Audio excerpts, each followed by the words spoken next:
గణేశుడు ఒకసారి కుబేరుని కూడా తినేయాలి అనుకుంటాడని మీకు తెలుసా? స్టార్స్ అఫిషియల్ ఛానల్ ద్వారా తెలుసుకుందాం రండి.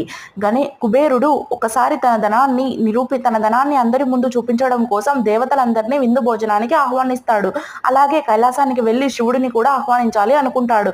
కుబేరుడి గర్వం గ్రహించిన శివుడు తాను వెళ్లకుండా గణేశుడిని పంపిస్తాడు. గణేశుడు వెళ్ళగానే కుబేరుడు తన ధనాన్ని చూపించుకోవాలని తన ధనాన్ని చూపిస్తూ ఉంటాడు. ధనం వదిలిపెట్టి ముందు భోజనం ఎక్కడా అని చెప్తాడు. విందు భోజనం పెడుతూ ఉంటే గణేశుడు తింటూనే ఉంటాడు.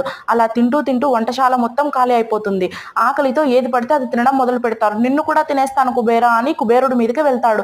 అప్పుడు భయం ఆవరించిన కుబేరుడు శివుడి దగ్గరికి వెళ్ళి సహాయం కోరతాడు. పార్వతీదేవి అది గ్రహించి ఒక పిడికెడు అన్నం ఇచ్చి ఇది పెట్టు ప్రేమతో అని చెప్తుంది. అది తినగానే గణేశుడు కడుపు నిండిపోయింది అని చెప్తాడు.